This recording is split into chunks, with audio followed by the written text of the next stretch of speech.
Frederick Wallace Smith, the founder of FedEx, did not get off to a good start in life.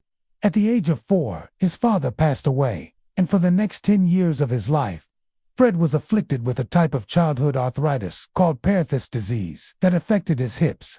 Every so often the blood flow to his upper thigh bone would temporarily stop, which would make his legs weak and buckle under his weight.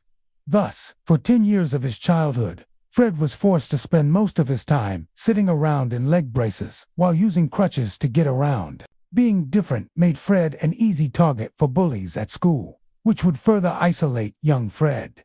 Luckily though, by his 10th birthday, Fred had overcome this, and he not only was able to walk, but within a few years began to acquire a love for flying, something that would play a pivotal role in his future success.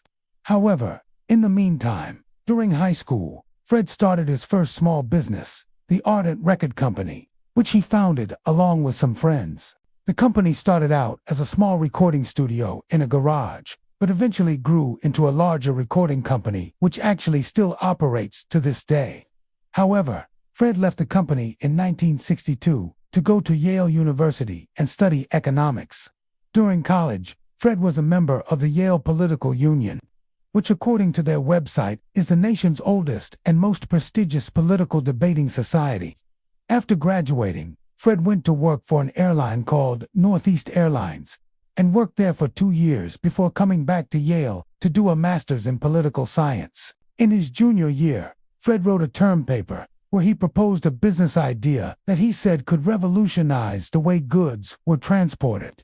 At the time, packages were shipped throughout the U.S. in the cargo holds of commercial airliners, and thus delivery schedules were at the mercy of the passenger airlines. This meant package delivery times were much slower and less predictable than they needed to be. So for people who had something to send urgently, for example, medical supplies or legal documents, surely there had to be a better and faster way. So Fred's idea was to buy a fleet of jets, fly in the middle of the night, whilst airports weren't busy with outgoing flights, then sort the packages at one central hub and deliver the packages from there by truck. He called it Federal Express. Fred believed this idea of carrying small, high-priority packages at night would mean that companies and individuals could have their packages delivered in just 1 or 2 days, much faster than the current restrictive airline schedule. Fred was excited about his idea and handed in his college paper. However, he ended up only getting a C grade from his economics professor, who told him that the idea wasn't feasible and wouldn't work. Despite this setback, Fred's determination to pursue his dream of creating a new way to deliver packages quickly didn't fade. Fred knew that the biggest challenge to overcome would be the fact that the airlines simply wouldn't allow him to rent space on their planes, given that they were already losing money. Plus, buying his own fleet of aircraft would cost hundreds of millions of dollars, which he obviously didn't have. However, Fred decided that if he could prove that there was a big enough market for express package delivery, then perhaps the airlines would come around to the idea. So he spent the summer traveling around the U.S. trying to find businesses that might be interested in the service. Now, when talking to these potential clients, Fred discovered that many businesses were willing to pay a premium to have their packages delivered quickly, but that these businesses also wanted to be able to send bulky items, not just small ones. So FedEx had to adjust their business model once again. Fred retooled his business plan and estimated that if he could get 5.5% of the market, then the business would become profitable. With this new business plan in hand, Fred was ready to hit the road, travel the country, and pitch this new service to large companies. As Fred was going around pitching his service to potential customers, he found that some of them were more open to the idea than others. Some of the forward-thinking firms even placed orders in advance for the service before Fred had even started. And this gave Fred confidence to continue with his quest. He traveled across the country doing over 400 individual sales calls. He was able to secure 100,000 customers before he even launched the business, including more than 30 Fortune 500 companies. These included the likes of Frito-Lay, Western Union, International Dehydrated Foods, and Goodyear Tire and Rubber. With all these big-name customers already signed up, Fred was confident that he had enough support to launch the business. Now, with this momentum, Fred's next step was to talk to the airlines and see whether they would agree to let him rent space on their planes. And sure enough, after hearing about all the large companies that had already pre-ordered FedEx services, the airlines were now very interested in working with Fred.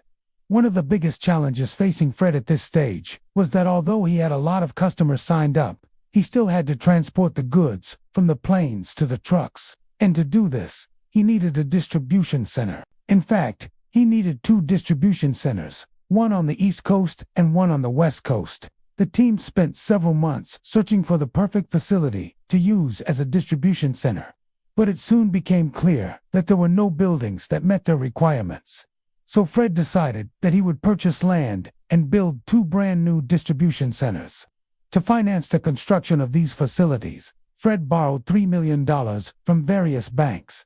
However, the problem was that it ended up costing far more than expected to build the distribution centers. In fact, it cost $5.7 million instead of the forecasted $3 million.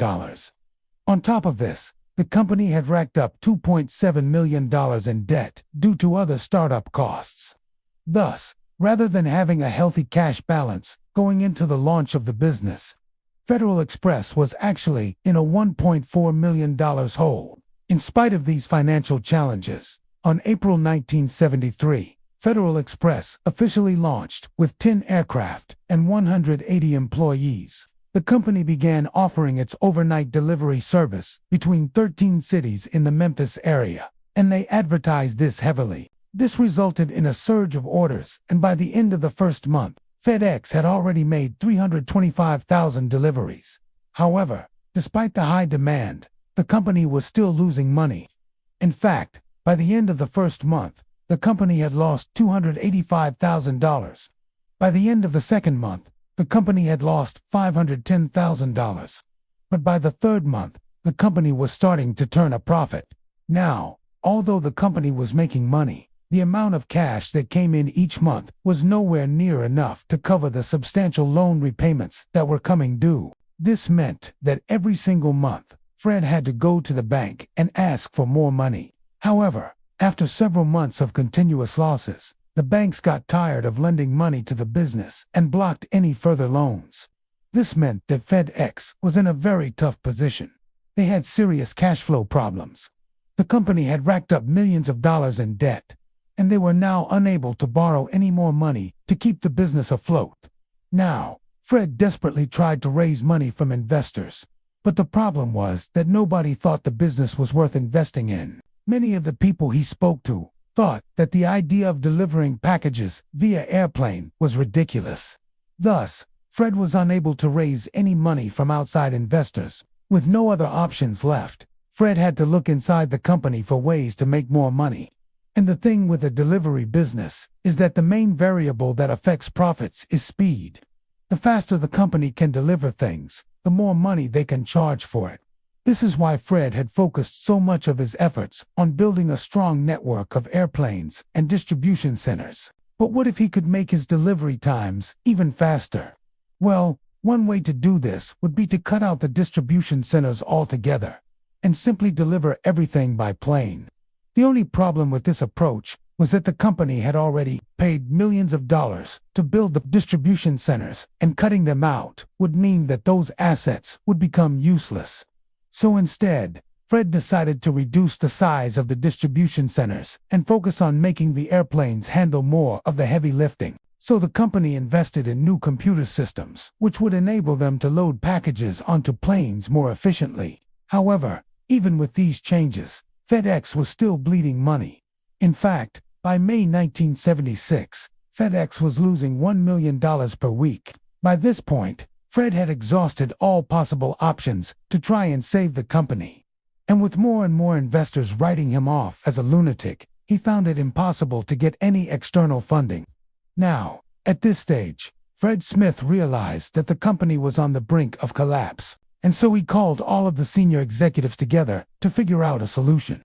The executives brainstormed different ideas for how they could increase revenue, but they were struggling to think of anything new. Then someone said, "Why don't you guys gamble the remaining company funds at the roulette table in Vegas?" And believe it or not, That's exactly what they did. After they'd done the math, they figured out that they had exactly 5% chance of walking away with $14 million. If they bet on red and won. If they lost, then the company would run out of cash in 5 weeks. So they gambled the entire company on red. Luckily, they won. So what does this teach us? Well, when you start a business, it's important to always keep your eye on the bottom line. Even if you have a great business idea, if the financials don't stack up, then the business probably won't either. Also, never give up. There are so many examples of successful businesses that faced huge obstacles early on in their journey. The key to success is being resilient and adapting to the unexpected. This is why so many billionaires are successful, because they don't get fazed by setbacks. Instead, they adapt, learn from the experience, and then push through.